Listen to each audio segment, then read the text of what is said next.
It's pretty crazy here in the office right now. Sales meeting just got over. I was on it. Everything they couldn't have made clear cooperation anymore less clear. So winning. It's awesome. No kidding. And it's just going to change again.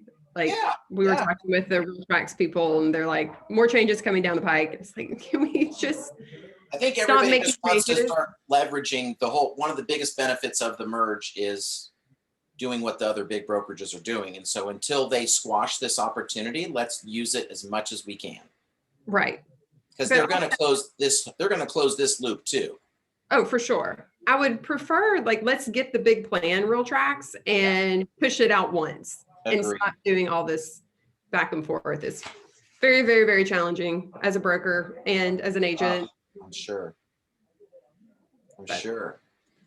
Well, we'll get started here shortly. We'll give everybody a few minutes because, obviously, if you were on the sales meeting, you saw it was lots of exciting information. And, all that aside, we all need to remind ourselves and just be intentional with our lead generation. So I'm excited about this class today and for everybody's sharing. And we're certainly interested in your participation as well of what we'll be asking, what things are you doing in your lead gen and where you're struggling and how we can help, and maybe turn this into a continuing series that maybe builds on this and does some other role plays and strat plan and accountability to lead gen, as I know you're doing in your 40X and other things. So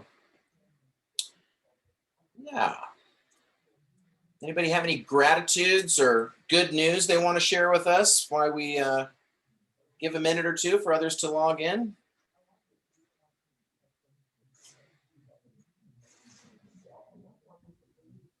Besides being nominated for a Grammy, I mean, what else anybody else got?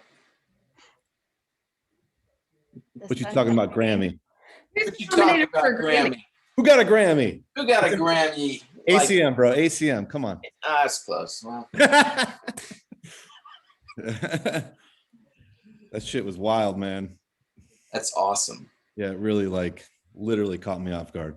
I could tell. It was cool. Fun, because for me, the leads that I feel like are the best leads you can get are your warm leads. And your warm leads are people that you already have some kind of connection with.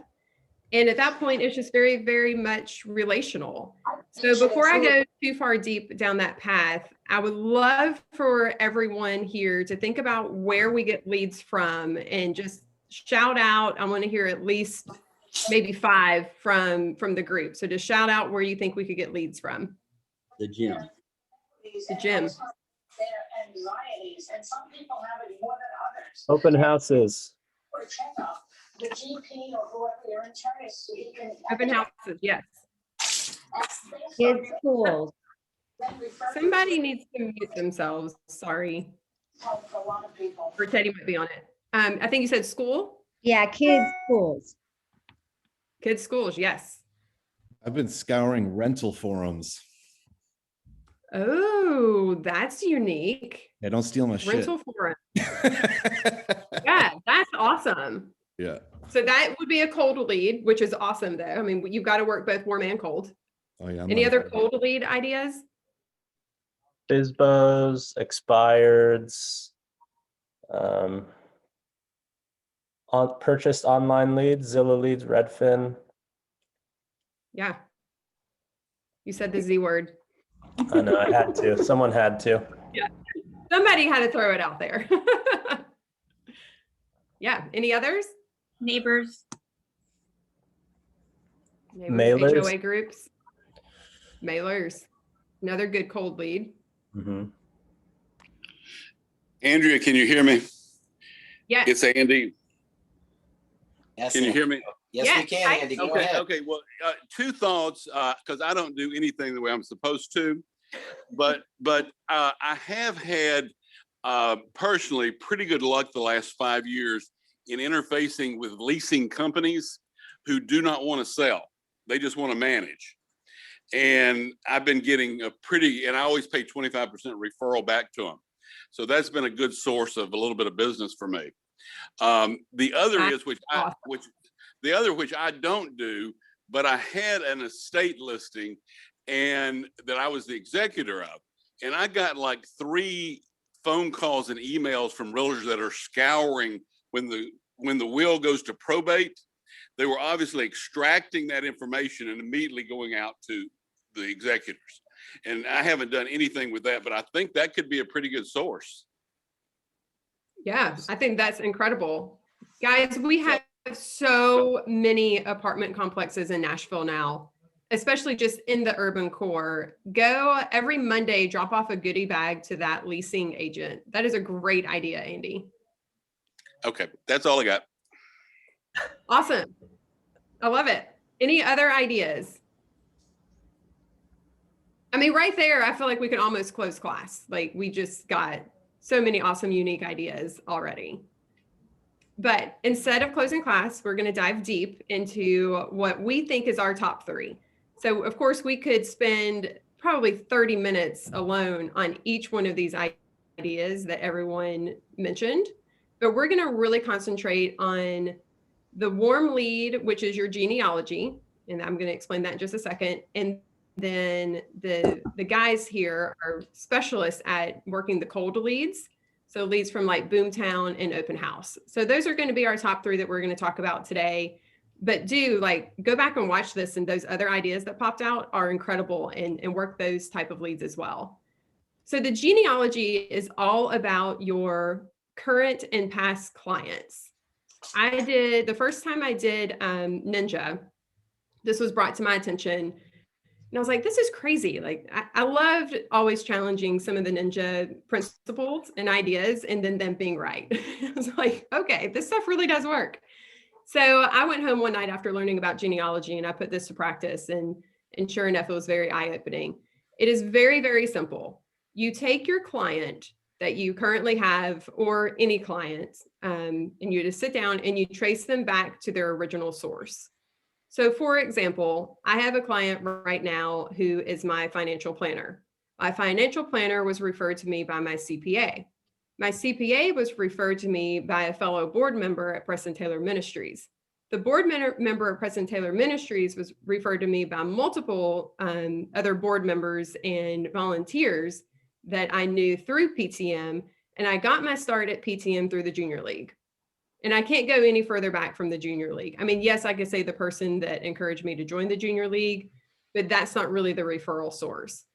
And so I went home that day and I just picked 10 different clients, and the majority of my leads, my closed business, traced all the way back, shockingly, to the Junior League, which was just bizarre. So to me, that said, I am really good at networking with people that I work closely with. I have sat down with other agents and they have done their genealogy, and the majority went back to open houses. I've sat down with other agents and the majority went back to family. So it's very important for you to see where your business is coming from. And that's where you need to be spending your time and your money. So the guys are going to talk about the Boomtown and open house leads. And for them, that is their low-hanging fruit. Yes, it might take a little bit more time because they're cold. They're considered cold leads because they don't already know you. But for them, that is their low-hanging fruit. That is where they're getting the majority of their business and the majority of their closings and the majority of their money earned. So once you go home and you look at this and you really break down where your business comes from, that is your teaching moment. That is your aha moment. That is now let's get a marketing plan to work that clientele, to work that little niche, if you will. I'm ashamed to say that I'm no longer part of the Junior League. So I should probably go back and rejoin. But if any of you guys, gals, sorry, have ever been part of the Junior League, you know how time consuming it is. And it's just not, and I can't make time for it right now, but that's okay. That's for another training for me personally, but do it. I'd love to hear from all of you who, like, what you find from it. If you find that you did your genealogy and you're surprised that it was open houses, or you're surprised that it was actually your mom or your hairdresser or, Boomtown, just sign calls. back in the day, I feel like we're back there again getting sign calls. I get calls all the time from signs that I have in the yard, and converting those sign calls is a skill set, a learned skill set. And Teddy and I will do a class on that at another time because it's awesome. Okay, any questions on the genealogy part? It's pretty straightforward. You'll Has see. anyone done this before? Yeah, has anyone done that? Anyone? Hey, Andrea, Yes. can I add something to that? I heard something related to this about this genealogy idea, and that when somebody goes to put a house on the market, or sorry, my dog's about to bark. When somebody puts a house on the market, they go back through that genealogy list and they call the person who referred them. And then they call the person that referred that person that referred them, and just used it as a touch point all the way back to the beginning. And then they do it again when it goes under contract and do it again when it closes. Just wanted to say thank you, etc. And by the way, I'm available if anybody needs anything, etc. And so they're literally making like 50 phone calls to say thank you on one listing. That's incredible. It was incredible when I heard it. I was like, oh, wow. And they also asked them to put some kind of note on Facebook. So they're asking and to tag you, the realtor. And so there's just this kind of snowball thing. It seemed overwhelming when I heard it, but it seems genius too. It's very genius. And if you can do the phone calls, that is the money. That is the gold. If you can't do the phone calls, in the least do a handwritten note thanking for the referral. I plug the database any chance I get. So I'm going to plug a database right now. Everyone should have a database, and you should have in your database where that client was referred from. So if you don't do that, please add that to your database, because you're going to get 10 years down the road in your business and you're going to close a deal and you're not going to remember where that came from, especially if your brain is old like mine and just you can't recall those things anymore. So yeah, I love it. Thank you for that addition. I love that idea. Any other thoughts on the genealogy portion? Okay. I would love to hand it off to the experts on other lead gen, because I want to learn from this too. Mr. Brooks, we're going to turn it over to Adam Brooks on evaluating lead gen options. Is that true? It is true. Hey guys, I'm Adam Brooks, for those who I haven't had the pleasure of meeting. If at any point anybody would like to stop me or ask questions, by all means. But yeah, the lowest hanging fruit for me in 2020 was open houses, Boomtown, and social media. Obviously, past clients, referrals are awesome, but we can't just sit around and wait for them to happen, right? So any thoughtful or memorable closing gift will help us sustain that relationship. But again, that's easier said than done when we don't have any leads or any past clients. So Boomtown with Village, we do co-Village and agent paid sponsored leads. We just added a handful of new team members, so we should be rolling out more opportunity and spots for newer agents within the next 3 to 6 months, depending on growth. If you would like more information on that, by all means, reach out. We can start to put a list together. Let's see. Village will also boost your lead, I believe, if it's over 190,000 listing price once you get a listing, and then that will obviously delegate internet leads to your inbox. Again, that's easier said than done to get those leads if you have or rather if you don't have any leads. So a good way for new agents to acquire boost leads is just to reach out to agents who may have too much on their plate in terms of like, I don't have time to go through all my boost leads. Maybe you can work something out, whether it's a referral fee or just a fee in general for those.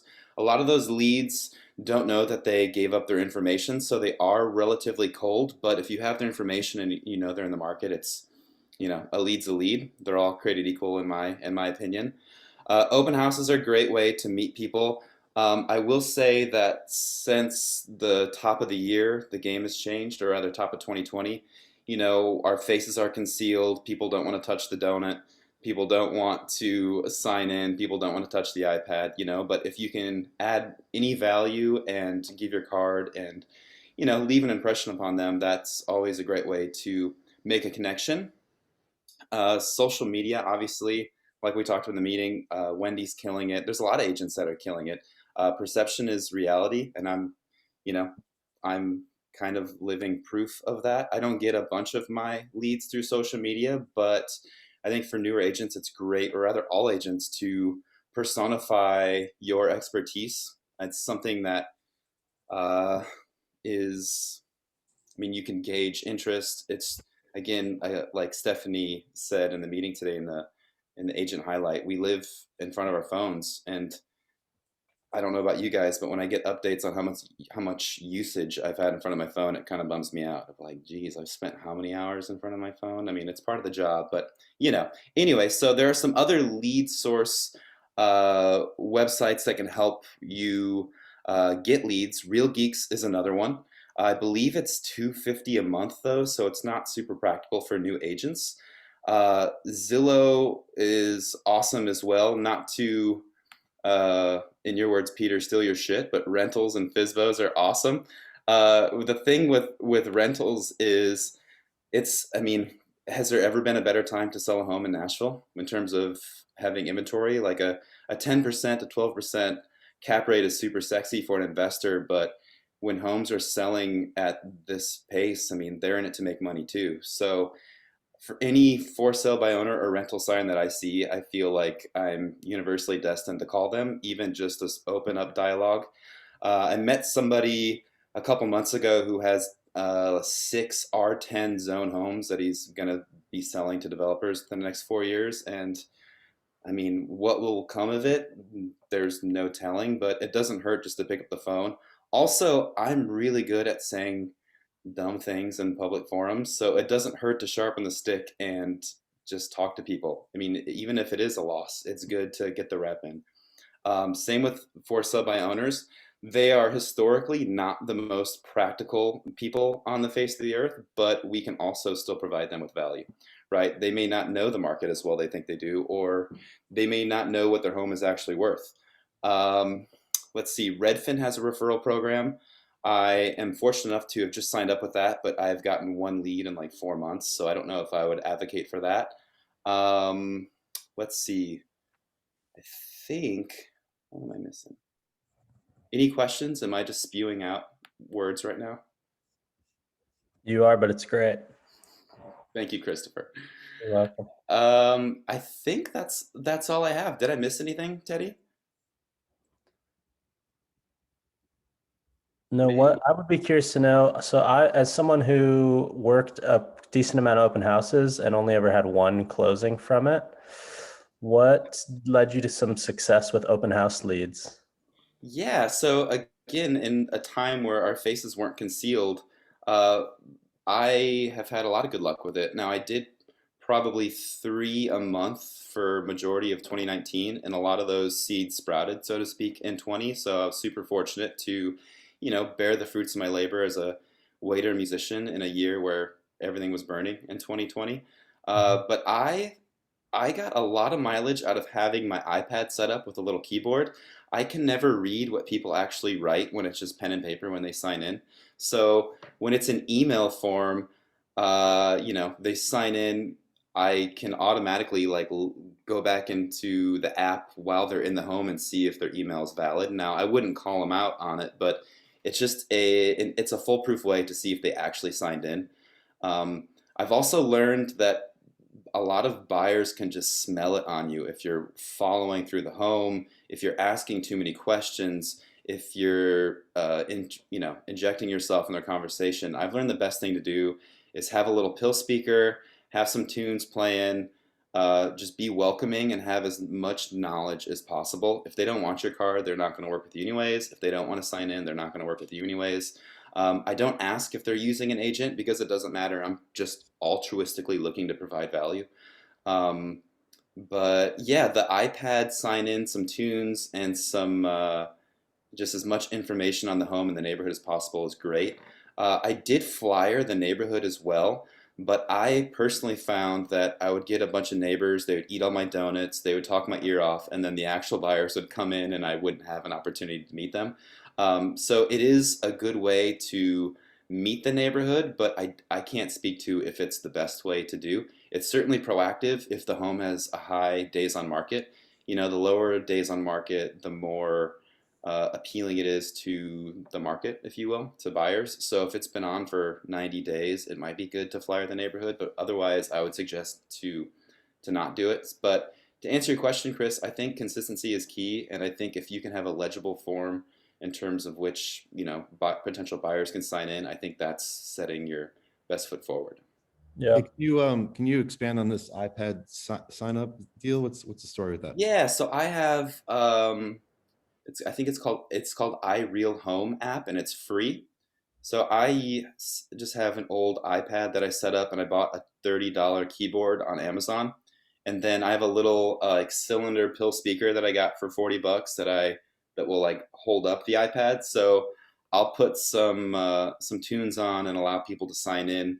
It's more welcoming, it's cleaner, and also I just can't, again, I can't ever read what people write when they sign in. I can barely read my own handwriting, let alone some strangers. So I think I've gotten a ton of mileage out of having people sign in via iPad personally.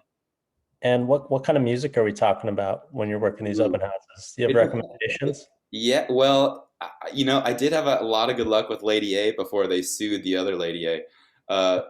But I mean, anything that's, I don't know. I don't think there's a wrong answer. Whatever you think fits your persona. I mean, if you're feeling like it's Anderson .Paak, by all means, I'm not going to stop you. You know, if you're feeling chippy and you want to be Megadeth, like again, I'm not stopping you. Okay. But it's really anything that I think personifies you.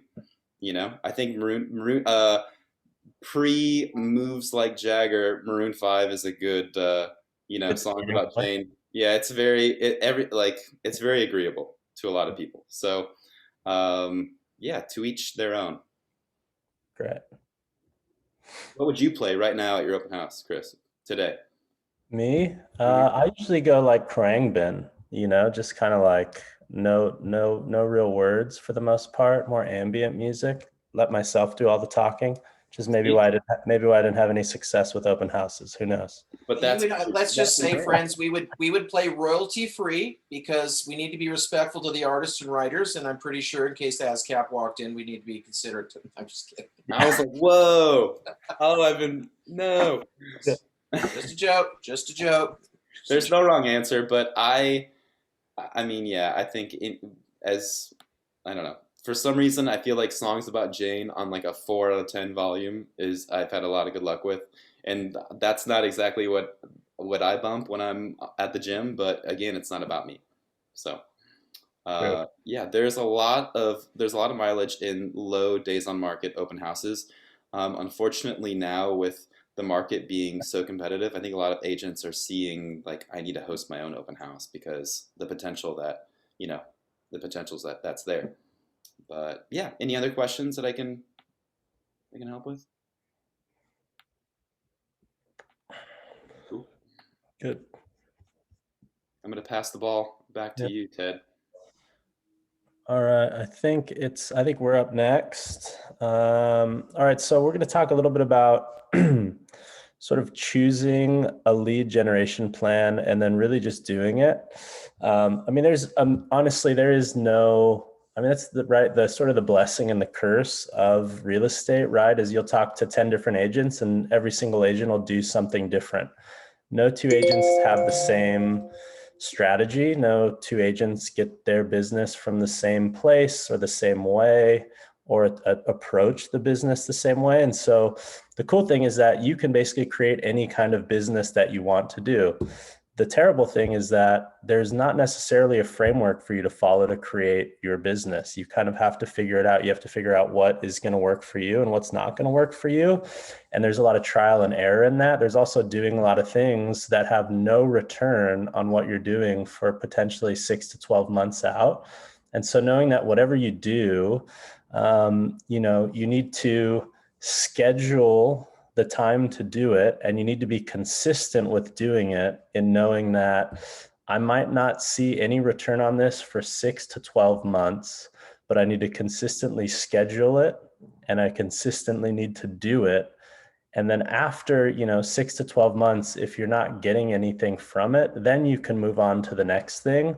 But it's obviously, this is more geared towards obviously newer agents who are trying to figure out exactly what it is, about exactly who they are as an agent and what stuff, really resonates the most with them. I mean, we obviously talked about tons of different avenues for getting leads, from open houses to cold leads to warm leads to personal leads to gym and church, and, but I think that, regardless of what it is, I think especially as a new agent, you kind of need to do everything, at least in the beginning, to try and figure out what stuff works the best for you, because you just won't really know until you try. So like, I did cold calling. I hated it. It was absolutely terrible. Probably one of the worst things I've ever done.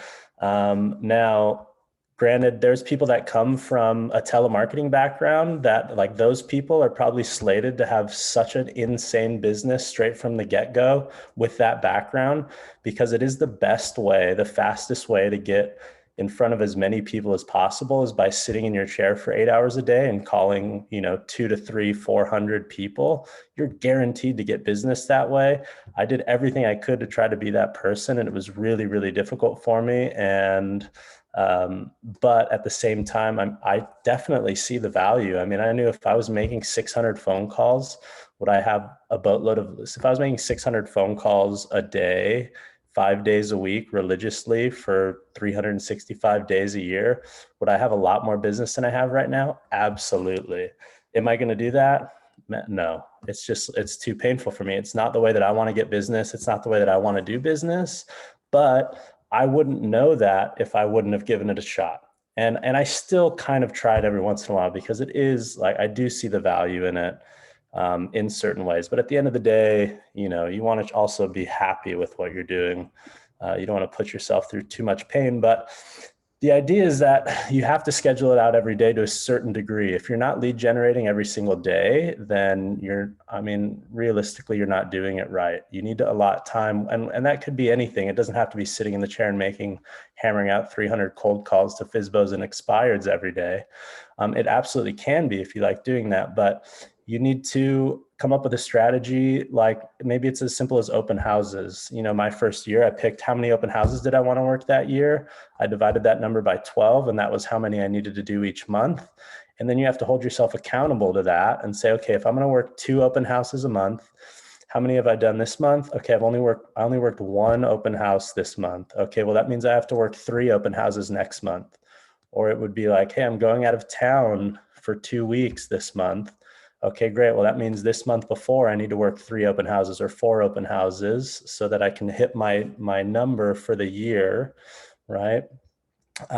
So coming up with some sort of schedule for that. For me, it was like, okay, I need to spend 2 hours a day of outbound messaging to leads, and with whatever that means. So for me, that was like, okay, well, I just need to go through my database. I need to see who's looking at stuff, or who haven't I contacted in a while. And I need to send them a message, text message, email, or whatever. Then I'm going to dive through my phone and just going to kind of look through my contact list and see if there's anyone that I just feel like I haven't talked to in a while. Okay, I'm going to go on social media, and I'm just going to kind of scroll through, because everyone scrolls through it anyways. And I'm just going to comment on some people's posts, and I'm going to send someone a direct message, and I'm going to just kind of spend the time to be intentional about what it is you're doing every day. Maybe I haven't seen someone in 2 months. Okay, I'm going to reach out, and I'm going to see if maybe they want to grab coffee or lunch or go to dinner or grab a drink. So just being super intentional every single day with making sure that you're reaching out to people in whatever avenue that is, and ideally in every avenue available to you. So the only one that I haven't really done a ton of is is mailers. When I first started, I was doing the ninja thing, writing 2 cards a day and sending them out to people. And honestly, I'm a little bit disappointed in myself that I haven't continued to do that, because I usually would get the best response from people from handwritten cards, because no one does that. So pick a couple things that, everyone's on social media. I think everyone should, especially if you're a new agent, I think, and you have the time, right? I feel like maybe I don't have as much time to do that now, although I think the return on that investment is really great. But just pick a couple different avenues and just say, hey, I'm going to jump on, I'm on Instagram already anyways. I'm going to go on there and I need to send 5 direct messages a day to people that I follow. I need to comment on 5 people's posts, or I need to comment on 5 people's pages every single day.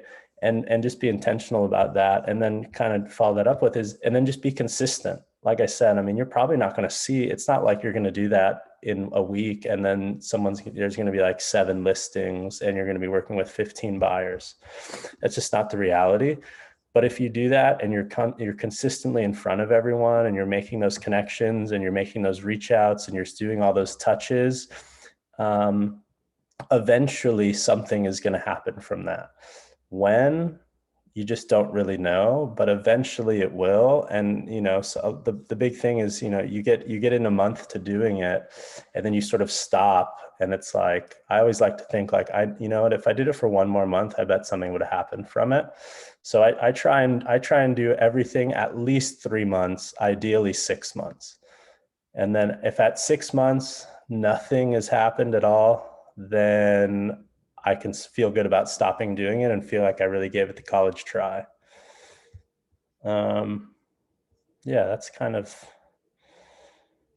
That's that. Joseph, do you have anything to add to that? Yeah, Kris, I was going to piggyback on what you said about a commitment. Yeah, like doing it for 6 to 12 months. I think there's something to be said for mental marriage when it comes to picking an avenue you want to go down and sticking with it, because you're not going to see the results that you want to see early on. Like you might, weeks will go by and you're like, when's it going to hit? And then you kind of have to be able to drop that and be more patient. And that's been like my challenge, because I'm naturally not a patient person. But over time, you begin to see bits and pieces here and there pop up from the work that you're doing. I've found some success with mailers. So like for me, I live in a blue collar neighborhood in East Nashville. A lot of the homes are very old, like 1/4 acre lots. And I wrote to everyone, no joke, like going into the parcel viewer. For me, my commitment, my mental marriage was, I'm going to send out a real estate review with a handwritten card of the transactions in our neighborhood for 2020. And I did. I wrote about 400 of them and mailed them all out. I got 1 listing appointment out of it, picked up 2 buyers for like 6 months from now. But it was a long fucking process. Pardon my French, but you start in the beginning of December, you're still going. Now Andrea's got to hold me responsible for it in 40X. So now you have to, find ways to stick with it and to stay motivated to do it. Because you're going to come across those times where you're just doing this shit all day and you're like, oh my gosh, when is this going to end? But it does. And then that 1 listing appointment you have, even though I didn't get it, a great learning experience. You got to be there in real time. I've also have found great success in my previous career, rolling it into real estate now. From a sales background in restaurants, the first home I sold was to a colleague. I have another buyer now from the last restaurant I worked at. Keeping those relationships. Sorry, I'm reading the comments here. But yeah, keeping the relationships and finding ways to not resist. And what I mean by that is when you have an opportunity to go out and be in front of people, I know it's COVID, but go out and be around your friends because they'll introduce you to people. I picked up a seller from some degenerative behavior at a bar I like going to. The guy's 77 years old and has 3 rental properties. I have dinner at his house now every other Sunday. And do it, commit to it. Why not? You make a good friendship out of it. He sends you home with lasagna. You might get to list his house in a couple months. That's a true story. And find ways to, to say yes to what happens. Any opportunity you have to be in front of people, even when you don't want to just do it. I hope that makes sense, and I don't want to continue to rant on, but I've just found success with saying yes to what happens and committing to doing something like writing mailers, because it'll take up 5, 6, 7 hours of your day. I mean, I ain't got shit else to do, so I hope that helps. If you had to quantify how many hours you've spent writing out those mailers, how many hours would you say you spent doing that? Oh man, that's tough. 100 more?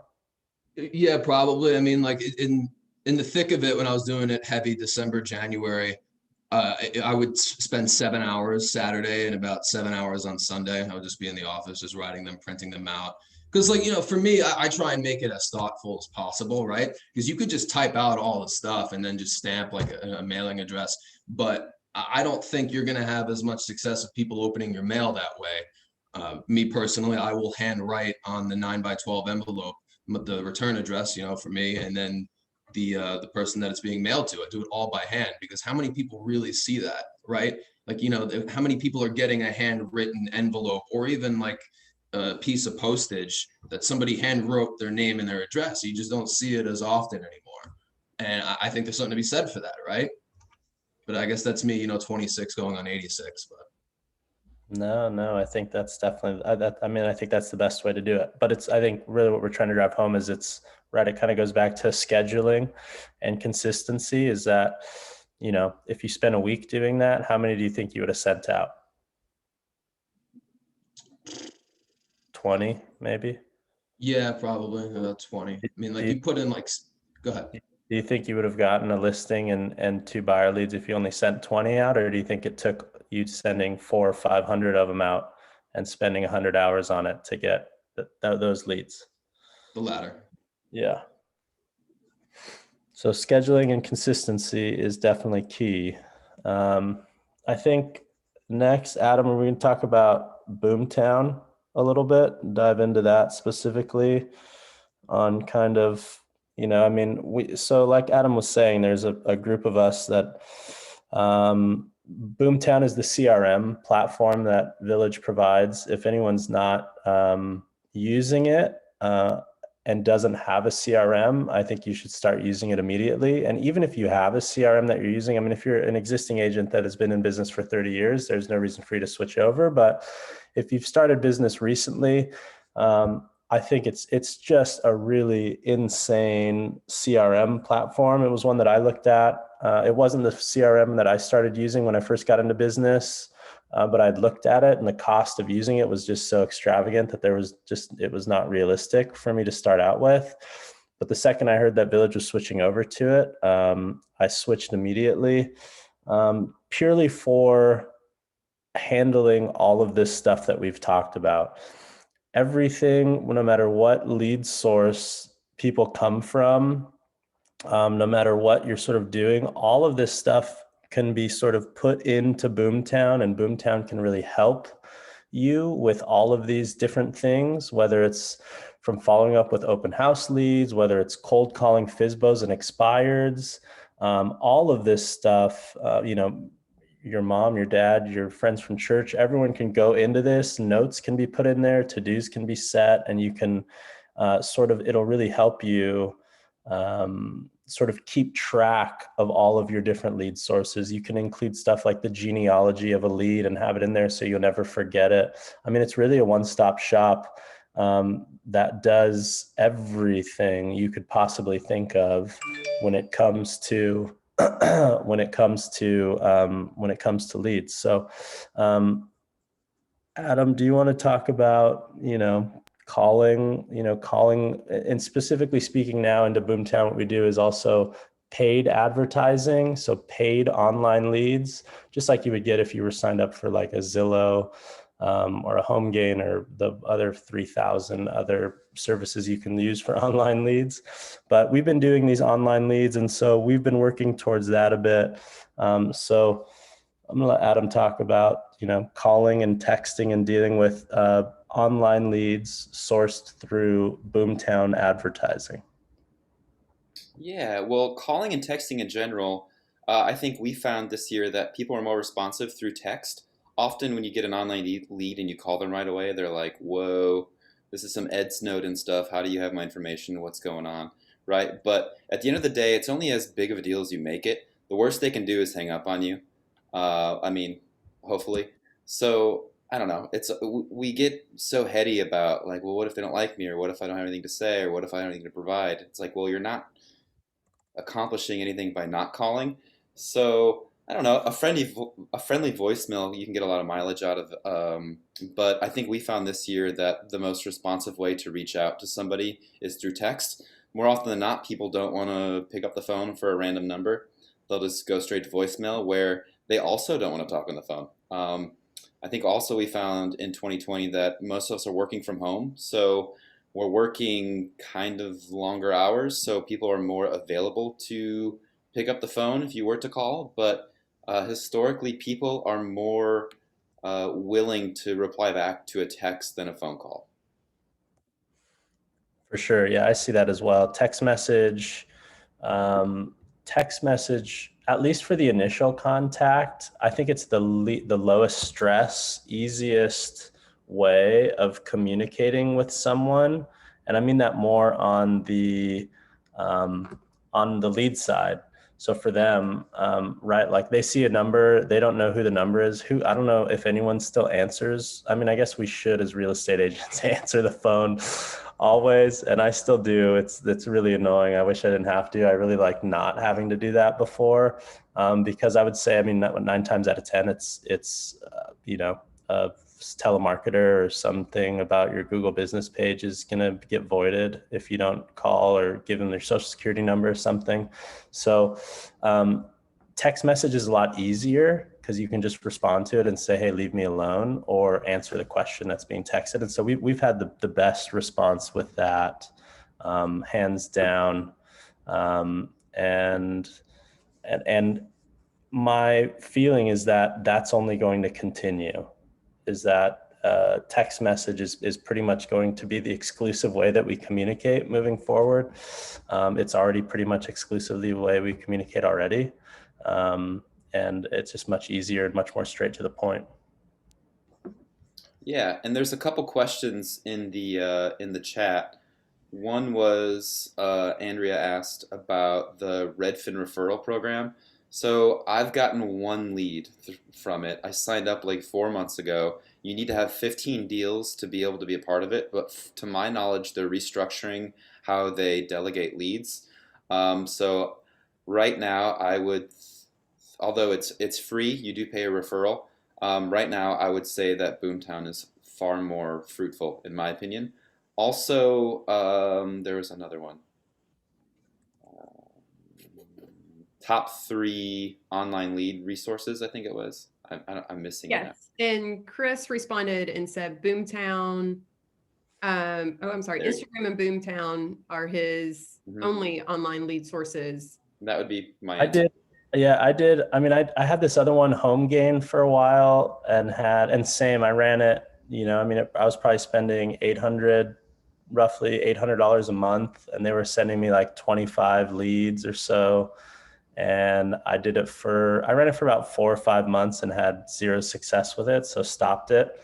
But really, I mean, the Boomtown does and that's the other thing, is Boomtown does a really great job with whatever their online advertising platform is. I mean, there's ways, I mean, you can really go down a really dark rabbit hole into online lead gen. I can speak for this from example. I mean, there is, you can get into Facebook advertising and ClickFunnels and all of this other stuff. But a lot of these companies charge a lot of money for this, or you have to almost have a degree in digital online marketing, or spend months of building out these different systems and processes and pixels and ClickFunnels and all of this stuff. So, Boomtown does, if you've ever considered getting into online lead generation at all, Village is pretty much serving this up like it's a sweet deal, really, for people that are interested in it, because you know, as opposed to paying. I mean, a lot of places you have to pay and then you get a lead, and then, you know, if most of the time it's a dead lead. Well, this, you sort of just pay if you get it to closing. So it gives you a chance to really sort of figure out the online lead generation model, because it is true. I mean, you know, I mean, I've probably gotten 1,000, maybe a little bit more, 1,000 online leads. And of those 1,000 leads, it's, you know, maybe like 10 to 12 of them have sort of turned into, not even in closings, but just turned into people that are sort of like, I've actually been able to have real contact and meet in person. And of those 10, you know, maybe I've had 5 closings or so. So I think not all lead sources are created equal, especially in the online platform. And then you just have to be careful, because it is a numbers game. It is, you know, for 1,000 leads that you get, you know, I'd say 80% of them are garbage, and 20% of them might do something in the next, you know, 1 to 4 years. And so it kind of goes back into that consistency and scheduling and follow-up. But you know, it's definitely a strategy, and it's definitely a way to get business. And I think it really applies mostly to newer agents kind of just starting out. I mean, it's not to say that existing agents couldn't have a lot of success with it. It's just, I couldn't imagine having, you know, if I had a big book of business and I've been doing it 20 years, I don't know if I'd be super excited to be getting into the online lead generation arena if I didn't have to. I'm going to say something a little controversial, but I think could help is don't be afraid to work for free. After working Boomtown with Christopher since the summer, I finally got something, right? And it's essentially working for free. I did a background check on this couple that owns this home, and they own 6 other properties. So, you know, you do the rental listing, and it's like on the complete other side of town for me. I'm essentially going to make about $100 after this. But if you do a good job, you know, you might just fill your pipeline from a year from now. Or what if they want to buy again? And you're their first point of contact if you do good work. I think like not being afraid to take the rentals, and I was against it at first, but I'm thinking, you know, it could be something to fill the pipeline a while from now. Same thing with your neighbors. I'm working with something with Andy Allen right now. We have a deal going. I'm representing the buyer because I helped him build a retaining wall in his house. I saw a bunch of cinder blocks in his yard one day. I'm like, dude, what are you doing? He's like, I'm building a retaining wall. I said, you want a hand? And we became much closer doing things like that. I guess it comes down to providing value, even if you're getting nothing up from it at first. In the long run, it could help your business. I'm going to piggyback on that for a second. For all of you newbies, I used to do a lot of rentals as well. And I do not suggest getting into property management, but I did that to fill in some gaps. And I worked with those rental clients. And if they did buy from me, because I was talking to them every month. I was checking in on them. How's the house? Change the light bulbs, change the air filters. You know, I did all that stuff. It was not glamorous. But when they did buy from me, and they have bought and sold with me again. So if you are, you know, kind of looking to fill some gaps, that is not glamorous and maybe controversial, as Joseph said, but it is a way to fill the gaps, like I've now said, I think 3 times. The other thing I want to make sure to point out is these guys are experts in these working online leads, these cold calling. They're shaking their heads, but they are. And notice none of them are spending thousands of dollars. Like they're not paying for Zillow. They're not paying, you know, $500 a month for boldleads.com. Like they are working free Instagram. They are working Boomtown that is provided to us here at Village, but paying the up level, $50 a month for the CRM and $150 a month for the CRM plus lead rotation. And then like that's working. So don't go down the rabbit hole of answering these calls for these lead generation companies that are going to charge you $500, $1,000. There's an agent that I know is actually very successful, but she spends $100,000 a year to be one of the top Zillow, well, not anymore because Zillow changed their platform, but as of last year, to be one of the top referral sources for Zillow leads. And it worked for her, but you don't have to do that. There's plenty to go around without ever having to do that and then working your sphere. I want to take the last 5 minutes and do a very quick, because I feel like this is something that people are always uncomfortable with. And I'm going to put Joseph on the spot and I'm going to ask someone to be the customer because he did this before and it was great. But everyone thinks like, okay, I got this Boomtown lead. I want to call them. What the hell do I say? And you feel awkward and you're uncomfortable. And it's like, oh man, like, how do I build this rapport super fast, but then also get to the meat of, can I help you find and or sell real estate? So, Kris, do you want to be the potential lead and Joseph, you be the agent? Yeah, I guess. I Sure, love this so much. And also, this might really be painful, but we do recommend if you are going to do online leads, go on the internet and go to YouTube and just type in like cold callers. There's Tom Ferry scripts and Brian Buffini, and there's, people that are, this is going to be a lot of fun and I think it's going to be great, but definitely before you start getting online leads, like you have to do some research into it. It's not just like a lead comes to you and they're like, hey, come list my house. Like that's not the case. You do have to learn how to talk to these people. You do have to learn how to sort of build rapport and do those sorts of things. And Joseph is fantastic at it, way better than I ever was, just because it runs in his blood.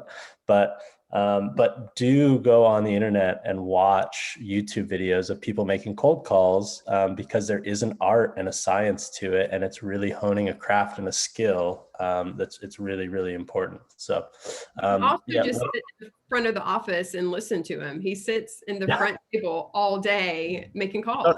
You don't have to sit in the front office. You can sit anywhere in the office and hear him talking on the phone and talk to somebody. Yeah, I don't know who's louder, Will Reynolds or myself. You know, oh, that's a tough call. Okay, yeah. I'm sorry. I'm the client. Yep, you're the potential client. Online lead. Okay. Hello. Is this Christopher? Yes, it is. This is Joseph Reno with Village. I saw you registered with us. Thanks for registering on our site to view homes. I'm just calling to see if you got any questions about your home search. Registered. What company are you with? Who are you with? I'm with Village Real Estate here in Nashville, Tennessee. You probably didn't know that you registered. You essentially probably clicked on an ad for a home that you wanted to see, and it prompted me to give you a call. So hi. Hi. I was just looking at pictures, of some home I saw on the internet. Which area of town in Nashville caught your eye? I think this home was in East Nashville. And what did you like about it? It was just really, the photos looked really pretty, and I really like a craftsman sort of looking style home. And just looking, thinking about moving, and saw this home and it looked really pretty. That's cool, man. I live on that side of town. Where would you be moving from? Moving from California. Nice. Very cool. Family's from the other coast, but beautiful sunshine. Been to the Bay Area before. Oh, really? That's where I live, actually. Oh, no shit. Spent some time in Marin County and in Oakland. It was a lot of fun.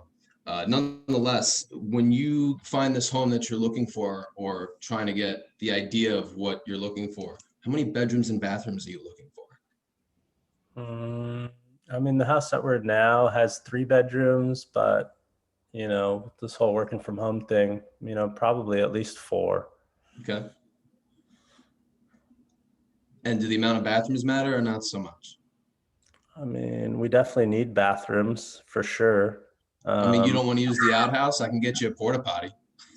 Yeah, I don't know. We've got 3 kids. One really likes to use the bathroom a lot, so probably at least 2, maybe 3 bathrooms. No, for sure. How important are things to you, like a yard or garage, of things of that nature?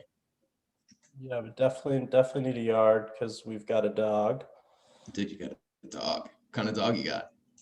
It's a red tick coonhound. Oh, nice. What's his name or her name? His name is Kevin. Dude, adorable. In my backyard, I'm babysitting a pig. His name is Mortadella, and we call him Morty for shorty. Yeah. He runs around in the yard, but sometimes since it's not really fenced in, the neighbors are like, dude, what is your pig doing over here? But yeah, like four-legged creatures in the yard, dude, that's where it's at. So you got to have a little playground for Kevin. What's like your price range that you're looking for on a home? I don't know. We haven't really decided on that yet. We need to sell our home first here in California. Okay. And what's your time frame there? We're hoping to be there summer, maybe late summer. Okay. I'll tell you what, I don't want to take up too much of your time. That's like some good information. I'm going to follow up with you in an email after this phone call. From the register, I see it's kesqueda@villagetn.com. Is that a good email address to reach you at? Yes, that's a great email. Hey, Kris, thank you for taking the time to talk with me. Glad we got to cut up for a minute, and I'll follow up with you here in a few minutes. Thanks so much. Thank you very much, Joseph. Click. Sorry, that wasn't my best, like the jumpstart one. I hope that was all right. It was great. Everyone, like, role playing is like so awkward. That was awesome. Good job. So notice like he got all the key information while also building rapport. He talked about how he had been to the area that Christopher lived in.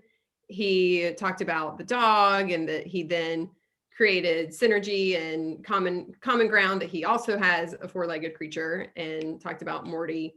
And that's the whole thing. Robbie just said, remembering the dog's name is Clutch. Yeah, repeat that stuff back, write it down. You're not on face-to-face calls with these people, so you can be taking notes and it's not awkward at all. You notice Joseph was doing that. He was writing down everything the guy was saying. So remember that going through it. It is not awkward when you remember that they actually reached out to you. They clicked on you first. They clicked on an ad. It is a cold lead in that you don't know them, but there is some interest there. It's not like you're taking the White Pages phone book and opening it up and pointing at somebody and just calling them. These people are actively engaging in real estate online. So just remember that when you're calling them. Don't overthink it. The one thing I like to do is just ask them at the front, and Joseph did this, you rang it or you clicked or whatever it is, and do you have some time to chat? Like just asking them, 5 minutes, can I grab 5 minutes of your time? And then they know like this isn't going to be a long drawn out sales call that I'm going to have to sit here and listen to a pitch for 30 minutes. It is a personal touch. Thanks guys for doing that. Yeah, of course. I think what's very important I learned from Adam and Kris is even when you're on that high and you have that great conversation, that is the first step of a very like long road. Then, from Kris telling me in this like fake scenario, he has to sell his home first, and that's not going to happen until the summer. So I'm probably going to check in the middle of spring in the form of an email. I might even call them again and saying, just checking in, how y'all doing, and try and get some more information from them if they've made that progress. It's the continuing touches. Adam, do you and Kris want to like piggyback on that? Yeah, I would have asked them if they have an agent that they're working with to sell their home in California, if they would love to talk to one of my experts from my expert network of real estate agents nationwide. Yeah. Another thing is, I love that, by the way. Don't forget we have the Forewarn app. So you have this person's phone number, go forewarn them, and then you have their address and flag their address on, Zillow. So if it ever comes available, if it ever comes to the market, you see that it's come to the market, and then you have another touch point. Hey, I just saw your house hit the market. It is gorgeous. I love X about it. And then it's just another way to reach out to them that's not awkward of, what am I going to talk to them about? Yep. I used to, anyone I'd have a decent conversation with, also, I would go to Forewarn, I'd get their address and I'd send them a handwritten card. I'd write it that day and mail it out that day. Also, Handwritten you can cards. sign them up for a newsletter and e-alerts, so you can touch them without having to call them or pester them as well. Nice. All right. This has been incredible information. We are right after 11:35, so I want to kind of wrap this up, be respectful of y'all's time. Are there any questions from the group that haven't already been put in the chat that anyone wants to ask?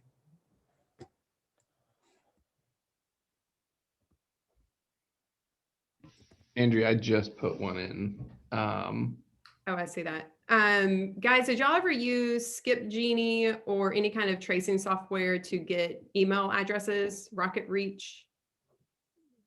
No, I've only used Forewarn and Spokio.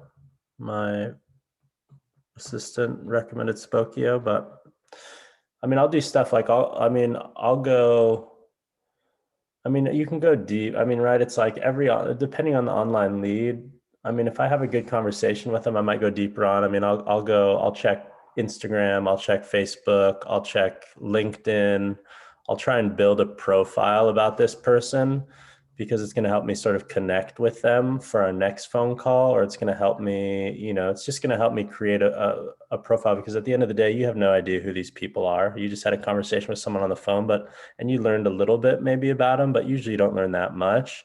If I have a great conversation, like I said, I'll try and find their address, send them a handwritten card, and then I'll spend like 15 minutes diving into any sort of social media platform that they might be on to try and find them, to try and find a photo of them, also to try and figure out like how old are they, like what do they do? And then that way, the next time I have a conversation with them, I can have some other stuff to sort of talk about.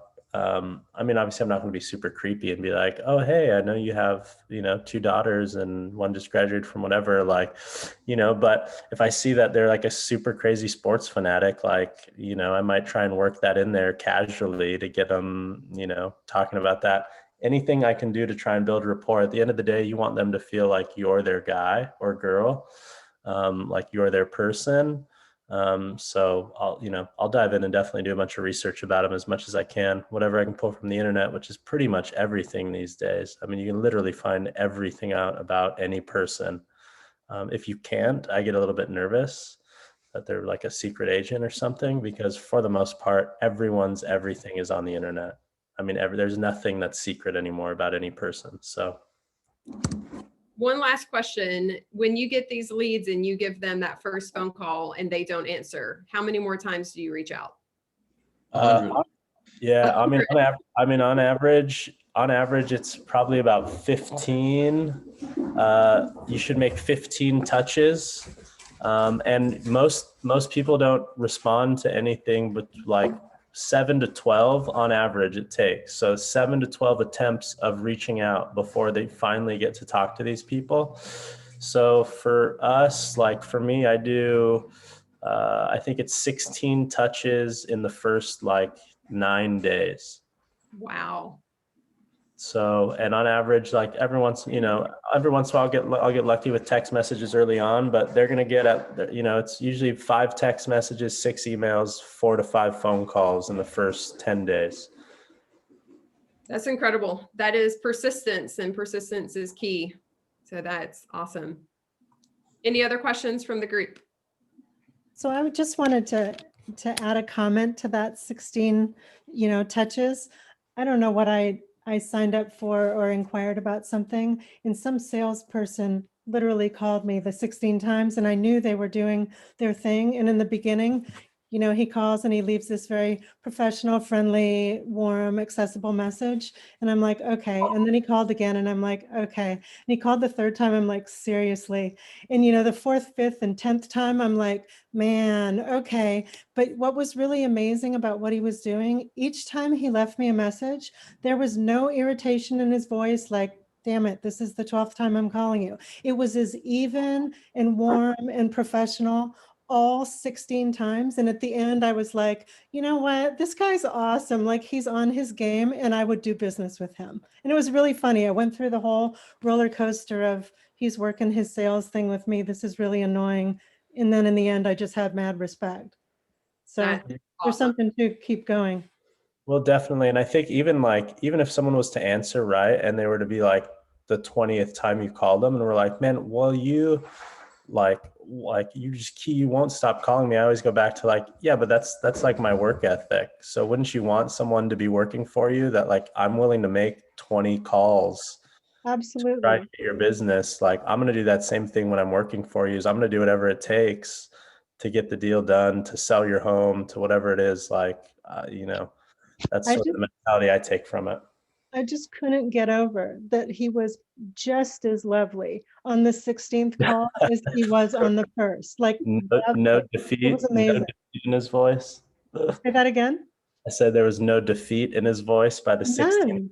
None. Like, he just talked as if this was like the most normal thing, and that you could hear the expectation in his voice that he was going to be successful in his pursuit, and he was good. Yeah. It was really cool. That's awesome.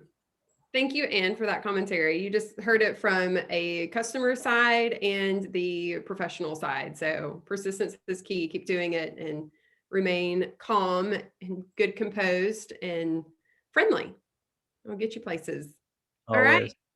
Thank you to Joseph and Adam and Christopher for giving your time and talking to the group and all of your expert knowledge. And then for all of you for showing up. You know that we always preach about showing up. It is the first step to success. And I'm just proud of everyone every day that y'all do it. So thanks, everybody. Thanks for having us. Thank you. Bye. Have a great day.